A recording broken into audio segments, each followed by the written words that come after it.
too many. I'll salute any man, salute any gun. How can you be a king when you roll through anywhere? Wiley, you don't roll through anywhere. I go anywhere, fam, I'm never scared. You said you rep E3, but you're never there. So let me murk this guy. It's all in your name, fam, I don't need to try. I take away the W, I take away the fix up the other letters, all you do is just lie. Yo, YouTube, hello again. This is the 5th episode of my weekly series, Founder Files, where I discuss the challenges, the wins, the lessons, and anything that's top of mind for me as I navigate life and business in my 20s. If you've been here before, it's great to have you back, and if you're new here, welcome. If you are new, here is a little bit of context about me. I am a creative and I work specifically with founders to help build their personal brands, and I also own and operate a photo studio in Australia called That Content Place. The past few weeks for me have been transformational. So let's dive into the week just gone, a week where I traveled, I trained, I built on existing connections, I made new connections, and I opened my mind to the possibilities of more and to the possibilities of me. The back end of this video is going to be stacked with value, so make sure you hang around for that. I'll be sharing the lessons and thoughts that I've soaked up while spending time on an island that houses some of the most creative and successful minds that I've had the privilege of crossing paths with, and some lessons and thoughts that have been pivotal for me and I believe will be equally as valuable for you. So to kick things off, let's dive into the not so fun, the nitty gritty, the challenge that I faced this week. Honestly, I have been on such a high recently, it's been difficult to identify the challenges in the moment. However, the biggest challenge I faced this week was definitely one of health. If you can't tell, I am a little bit under the weather right now. I had a common cold and then I also got Bali belly, which yes, very much is a real thing. I ate something that did not agree with me and completely wrote me off for a few days. I had body aches, hot and cold sweats, and I just felt exhausted in general. And to me, this was just a friendly reminder to never take my health for granted. It's a privilege for me to be able to wake up every day and move my body, and it's only when I'm bedbound that I'm reminded of this. And it had me thinking that health and time are life's two greatest assets that we often don't fully appreciate until they are taken from us. So my message to you and a reminder to myself is to do something today that communicates to your body that you desire to care for it. Go for a run, eat some healthy food, get some sunshine, anything along those lines. At the end of the day, we live and we die with ourselves, so please always pursue you, because nothing in life is more important than yourself and your health. Now that I have got the challenge out of the way, let's talk about some of the wins of the week. Aside from the continued insights, downloads, and green lights that came as a byproduct of immersing myself in a villa with 17 strangers all on a mission to get the most out of life, the biggest win of the week just gone was massively expanding my network, engaging in a lot of thought-provoking conversations, and connecting with incredibly talented and extremely successful individuals. Majority of connections which came through a singular social event. I was fortunate enough this week to attend a villa party with George and Alana Lua, a party that was hosted by Danielle Lukens, who is in the crypto education space. And there were honestly so many interesting and intelligent people that I was able to connect with, all from different industries. Everyone was on their own path. However, they all shared the same growth mindset.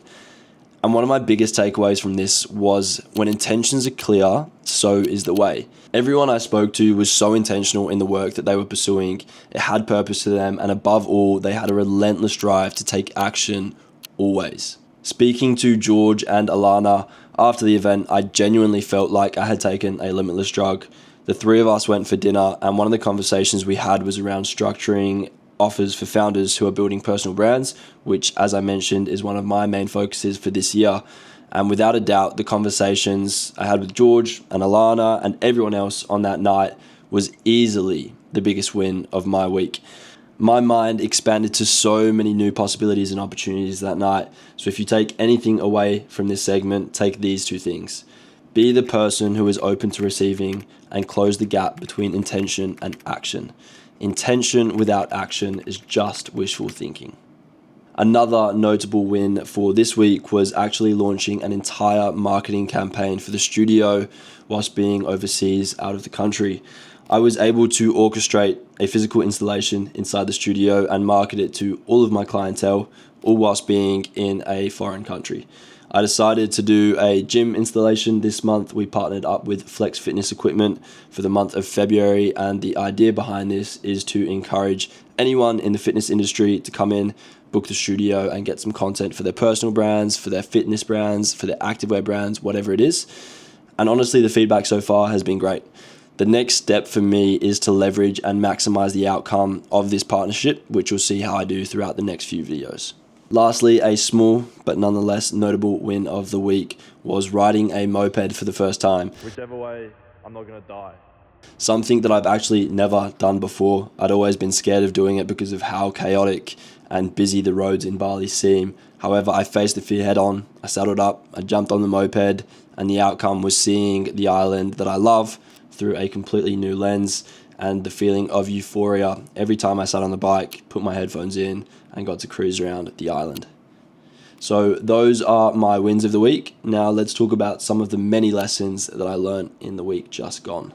Lesson number 1, choose bigger thoughts.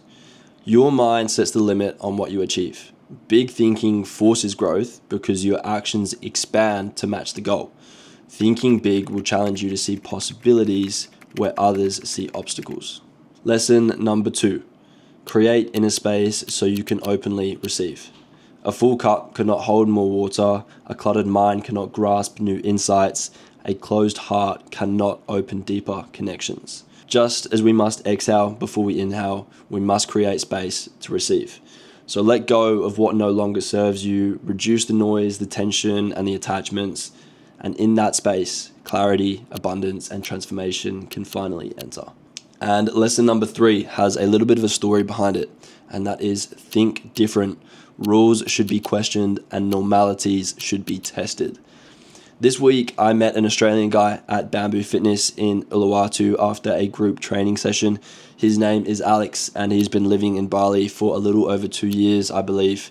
And when you're in Bali, you'll meet a lot of digital nomads who have exciting, but nonetheless very similar business models, and I honestly expected much the same from speaking to Alex. However, I was pleasantly surprised. He's the majority owner of an electrical and air conditioning company, which is based in Australia, and on paper, that's a very normalized business model.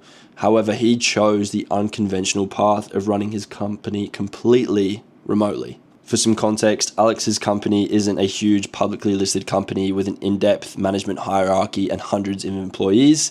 From what I know, it's him, one other co-owner, and a team of around 12 employees.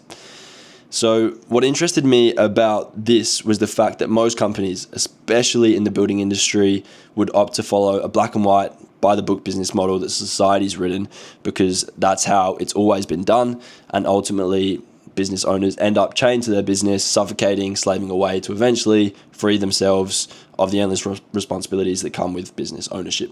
It's a cycle, right? And Alex's intention from the start were different from everyone else's. He always had the mindset that his end goal was achieving freedom. And because of that, he chose to ignore and challenge outdated rules, and he built a better business for himself and has been able to shape a life that excites him and, more importantly, isn't dictated by others. So the takeaway from this story is to think differently, because thinking differently isn't just an advantage, it's a necessity for those who refuse to settle for mediocrity. To wrap up this week's video, I want to talk about a little thought and possibly the most interesting insight I noticed throughout the week just gone. That is the importance of choosing to create rather than to consume. I have been so immersed in life's experiences and building meaningful connections during the last 2 weeks that I've completely leaned away from consumption in any form. My screen time dropped dramatically, and I found that I didn't have the urge to consume anything external from what was happening right in front of me. And because of this, I was able and open to receive as a byproduct of the mental clarity that came through a reduced amount of consumption. And interestingly, I noticed that those last 2 weeks, I have attracted more opportunities, better connections, more meaningful conversations, and even enhanced ideas. So from me to you, choose the creator within us all over the consumer who weighs us down and clouds our thoughts. That is all from me. Thank you for being here, and I will see you in the next one.